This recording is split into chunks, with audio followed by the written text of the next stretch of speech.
Oke, Bang, aku mau balik lagi sedikit ke pembahasan awal tentang barang bukti yang ditemukan ya, Bang ya. Dari Bang Boyamin sendiri dalam perkara Ya, TPPU ini, mana yang lebih penting dibuktikan nih, Bang? Siapa pemilik barang bukti atau dari mana asal-usul harta tersebut?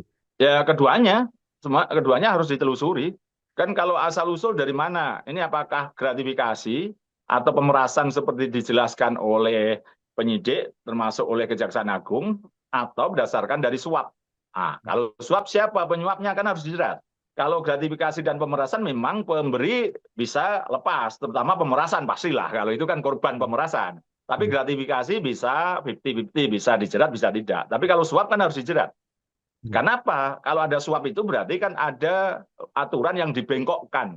Kalau dibengkokkan berarti ada yang dirugikan. Misalnya oknum penegak hukum misalnya membebaskan orang padahal ini harus diproses misalnya. Nah, itu kan kalau korupsi kan negara yang malah yang dirugikan. Harusnya negara dapat uang pengganti dari orang yang membengkokkan tadi tapi kemudian tidak gitu. Jadi asal usul juga dicari. Nah, kedua berkaitan dengan siapa pemiliknya atau yang mengakui pemiliknya segala macam. Penting kenapa? Ini untuk merumuskan kalau dulu pasal 55 ayat 1 huruf ke 1 tentang turut serta. Kalau sekarang dirubah jadi 20 KUHP baru, KUHP tahun 2025 itu mengatakan ya turut serta. Nah, kalau sekarang ada yang mengakui Don Rito, ya Don Rito diproses. Ternyata Don Rito itu tangan panjang gitu kan. Kalau proses konstruksi dari penegak hukum kan begitu, tangan panjang atau terafiliasi atau bahkan wakil dari Pak FA.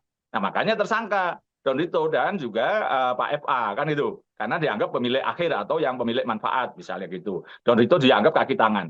Nah, kaki tangan yang lain ada tidak kan gitu. Atau ini uang ini mau yang lain sudah ada terus kemudian dikemanakan begitu. Jadi yang tadi asal usul perlu, yang sekarang berkaitan siapa yang memiliki, siapa yang terkait dan segala macam untuk turut serta itu tadi membantu kejahatan sama dengan kejahatan kalau dalam korupsi. Turut serta itu teorinya macam-macam, ano, apa eh, bahkan sampai level aktor intelektual kan gitu kan teorinya. Maka itu juga perlu dilacak semuanya, tidak bisa hanya kemudian hanya dengan TPPU pasif ini uang ini dari mana itu namanya tidak menuntaskan masalah seperti dulu dalam proses Richard Jarov yang disita hampir 1 triliun itu kan hanya dengan gratifikasi. Padahal ada potensi gitu, yang gratifikasi itu hanya 10%, yang 90% potensi suap semua. Nah, siapa yang disuap dan aturan apa yang dibengkokkan?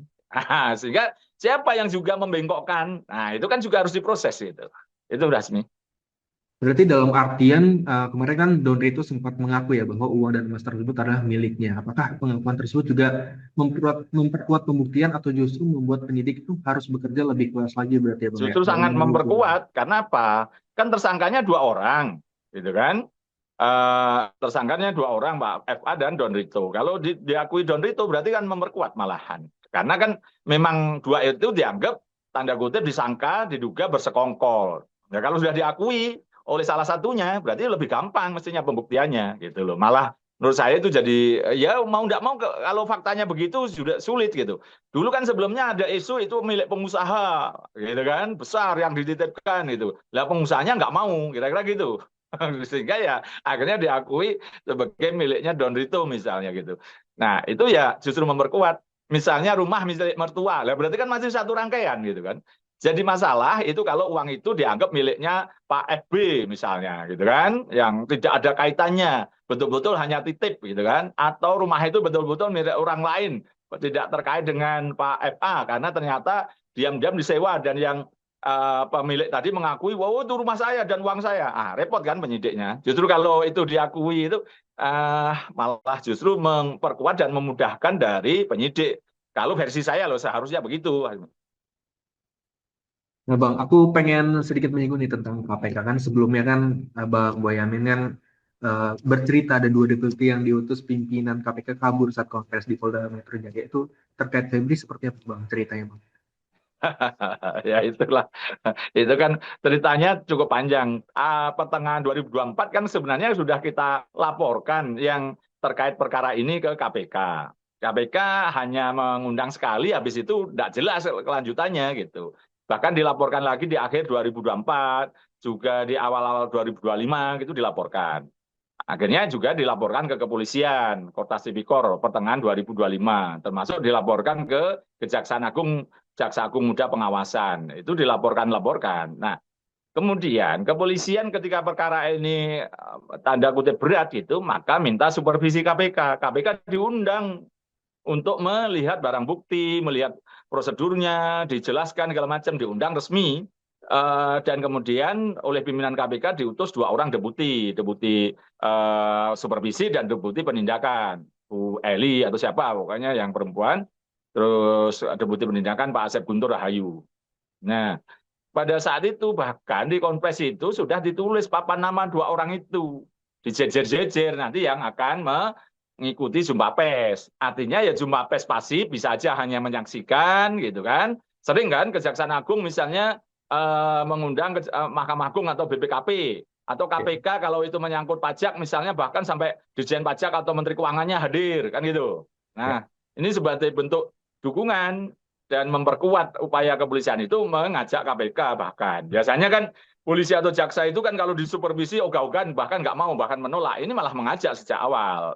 Maka kemudian diundang, diajak, diberi penjelasan lama gitu beberapa saat itu, baru kemudian konpres. Nah, pada saat konpres, keduanya menghilang. Akhirnya papan namanya ditarik gitu loh.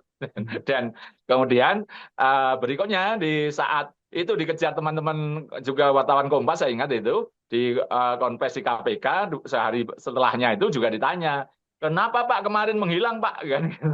Terus dijawab alasannya kehadirannya tidak diperlukan katanya begitu gitu. Kalau saya ya kabur kan gitu kan, jiper ya. Gimana lagi? Wong KPK biasa ngundang orang, ini diundang kok malah, dan itu tugasnya loh ya, supervisi, koordinasi itu kan bahkan diajak oleh KPK. Dan KPK periode-periode dulu bahkan saya tahu persis ketika teman-teman penyidik itu ada kendala di supervisi bahkan dicarikan saksi ahli untuk menerangkan perkara tersebut gitu, dibiayai oleh KPK. Gitu loh, tidak amon-amon aja sekedar kamu begini begitu, tapi KPK turun gitu karena pembiayaan ke teman-teman kepolisian kan sangat kurang untuk menghadirkan ahli, bukti segala macam, sampai KPK menghadirkan ahli atas biaya KPK. Begitu aktifnya dulu, bahkan mengambil alih, meminta perkara di Kejaksaan Agung kasus Pertamina begitu, dan juga sebelumnya juga ada proses-proses yang lain gitu, bahkan di daerah juga diambil alih ada gitu. Bahkan dulu memang KPK waktu terbentuk itu ada perkara korupsi yang itu zaman KPK belum terbentuk, sebelum ada KPK.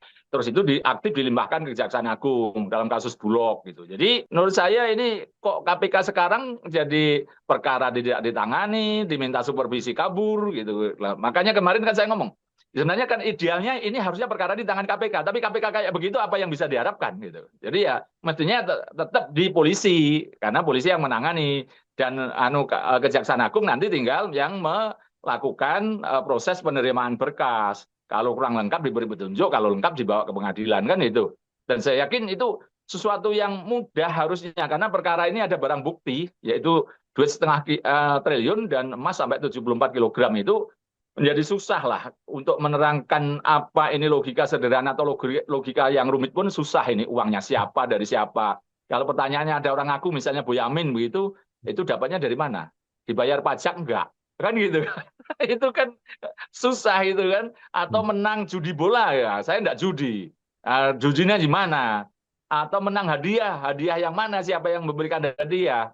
Atau berbisnis kripto, Bitcoin karena untung banyak. Tapi kan saya dulu harus beli Bitcoin kan gitu. Jadi ya terus terang aja ketika pada posisi menganalogikan ketika pencuri kedapatan TV-nya yang dicuri itu ada di rumahnya dia, apakah berdalih wah itu ditaruh orang gitu kan, saya bukan mencurinya gitu kan, itu TV-nya milik Pak A, betul-betul miliknya Pak A. 2 hari kemudian ketahuan di rumahnya si orang itu si B gitu kan. Ya kalau itu ditanya oh ada orang yang naruh, ya tapi kan harusnya orang ini mengumumkan oh ada orang naruh TV di tempat saya gitu. Ketika 2 hari diam-diam baik kan ya berarti kan penadah lah paling tidak kalau tidak pencurinya kan gitu.